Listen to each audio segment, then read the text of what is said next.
নমস্কার বন্ধুরা, আমি Riya. Welcome to Riya's corner. আজকে আপনাদের সাথে নিয়ে এসেছি একদম ক্রিসমাস স্পেশাল ফ্রুট কেক।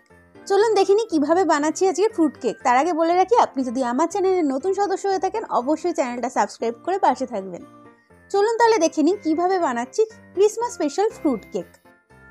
প্রথমেই আমি একটা পাত্র নিয়ে নিলাম, এর মধ্যে আমি দিয়ে দিচ্ছি অরেঞ্জ জুস দিয়ে দিয়েছি।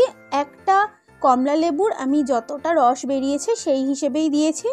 আপনারা চাইলে হাফ কাপ মতো অরেঞ্জ জুস এখানে ইউজ করতে পারেন। এবার এর মধ্যে আমি টুটি ফ্রুটি দিয়ে দিয়েছি, আর দিয়ে দিচ্ছি চেরি, কিশমিশ, কালো কিশমিশ ও এমনি নর্মাল কিশমিশও আমি এর মধ্যে দিয়ে দিলাম।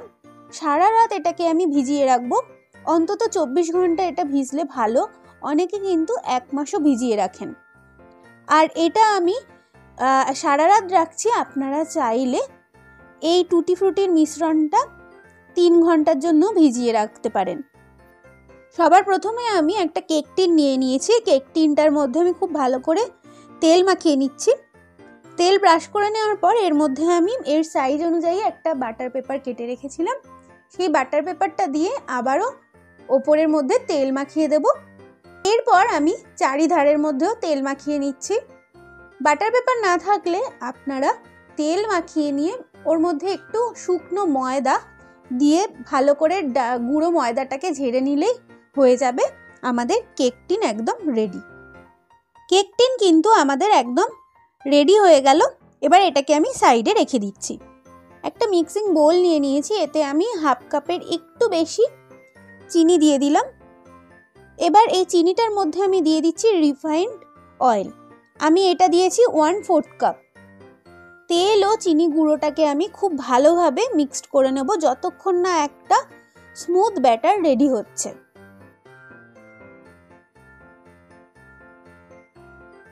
দশ মিনিট ধরে আমি খুব ভালোভাবে তেল আর চিনিটাকে কিন্তু মিশিয়ে নিচ্ছি। তেল আর চিনির একটা স্মুথ ব্যাটার রেডি হয়ে গেছে।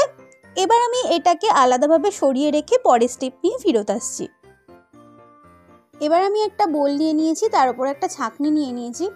ওর মধ্যে আমি 1 কাপ দিয়ে দিলাম ময়দা। 1.5 টিস্পুন আমি এর মধ্যে দিয়ে দিচ্ছি বেকিং পাউডার। 1/2 টিস্পুন দিয়ে দিচ্ছি বেকিং সোডা। এবার কিছু গুঁড়ো মশলা দিয়ে দিচ্ছি। এখানে জায়ফল আর আছে এলাচ, দারচিনি গুঁড়ো। আমি এগুলোকেও কিন্তু একদম ছাঁকনিতে চেলেই দেব। এবার সব উপকরণগুলোকে আমি খুব ভালোভাবে চেলে নেব। দেখুন সব উপকরণ কিন্তু আমার চালা হয়ে গেছে। আর দেখুন এর মধ্যে থেকে কত ডালা ডালা বেরিয়েছে, এই জন্যই কিন্তু চেলে নেওয়া। এবার দিয়ে দিচ্ছি স্বাদ মতো নুন, এতে ব্যালেন্স করবে স্বাদটা। এবার সব উপকরণগুলোকে খুব ভালোভাবে মিশিয়ে নেব। কেকের শুকনো উপকরণ আমার মেশানো হয়ে গেছে। এবার এটাকে আমি আলাদাভাবে সরিয়ে রাখছি। মিক্সারটা রেডি করার আগে সবার আগে আমি এখানে বেকিং করতে দেব। কড়ার মধ্যে বেক করব, তার জন্য একটা স্ট্যান্ড দিয়ে আমি ননস্টিকের কড়াই গরম করতে বসিয়ে দিয়েছি।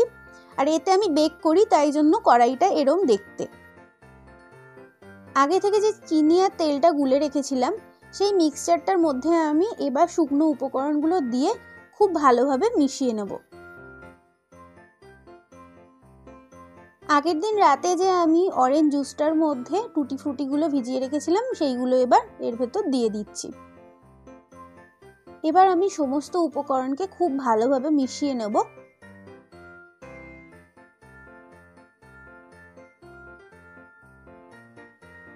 এবার আমি এতে অল্প অল্প করে দুধ দিয়ে পুরো মিক্সচারটা রেডি করে নেব।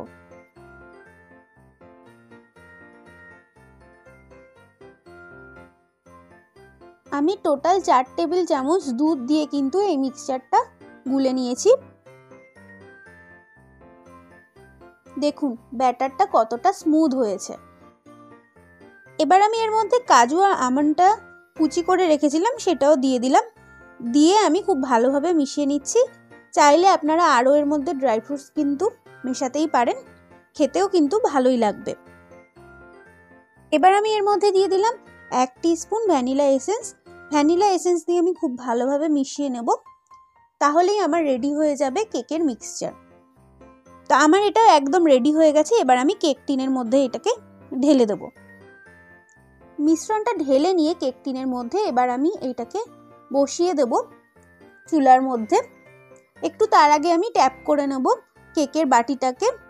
আর অবশ্যই আপনারা চাইলে সিলভার যে কোনো বাটিতেই কিন্তু কেকের মিশ্রণটা ঢালতে পারেন। কড়াটা আমি আগে থেকেই 5 মিনিট প্রিহিট করে রেখেছিলাম। এবার এর মধ্যে আমি খুব আলতোভাবে বসিয়ে দিলাম কেক টিনটাকে। আর আমি কিন্তু আগে থেকে কোনো ড্রাই ফ্রুটস দিয়ে রাখিনি, আমি মাঝে ঢাকা তুলে কিন্তু 40 মিনিট পরে ড্রাই ফ্রুটসগুলো দিয়ে দেবো। এবার আমি মুখটা বন্ধ করে ঢাকা দিয়ে রেখে দিলাম 40 মিনিটের জন্য। এবার আমি কড়া থেকে ঢাকাটা তুলে নিলাম। আমার কেকটা কিন্তু হাফ ডান হয়ে এসছে। এবার আমি এর ওপরে ড্রাই ফ্রুটসগুলো খুব সুন্দরভাবে সাজিয়ে দেব। খুব সাবধানে কিন্তু সাজিয়ে দিতে হবে। আপনাদের যা পছন্দ সেই ড্রাই ফ্রুটসই আপনারা কিন্তু সাজিয়ে দিতে পারেন। এরপর এর ওপরে আমি একটু বাটার ব্রাশ করে দেবো। তারপর আরও আমি 10 মিনিট ঢাকা দিয়ে টোটাল 50 মিনিট আমি এটাকে বেক করব। দেখুন এটাকে আমি ঢাকা দিয়ে দিচ্ছি আবার। 50 মিনিট বাদে আমি ঢাকাটা তুলে নিলাম। আমার কিন্তু একদম ফ্রুট কেক রেডি হয়ে গেছে। আপনারাও বাড়িতে এরমভাবে বানিয়ে দেখবেন খুব ভালো হয় খেতে। তো চলুন এটাকে একটু ঠান্ডা করে নিই, তারপরে সার্ভ করে দিচ্ছি। দেখুন একটা কাঠি আমি ঢুকিয়ে দেখে নিলাম, কোনো কাঠির গায়ে কিন্তু লাগেনি, তার মানে কেক কিন্তু আমার একদম রেডি। দেখুন আমার কিন্তু ক্রিসমাস স্পেশাল ফ্রুট কেক একদম রেডি। আপনারাও বাড়িতে বানান। ভালো লাগলে অবশ্যই লাইক, কমেন্ট আর শেয়ার করতে ভুলবেন না। কেমন লাগলো অবশ্যই জানাবেন কমেন্ট করে।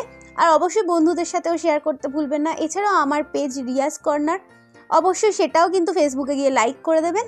চলুন আজকের মতো টাটা, আবার দেখা হবে নতুন একটি রেসিপি নিয়ে। টাটা।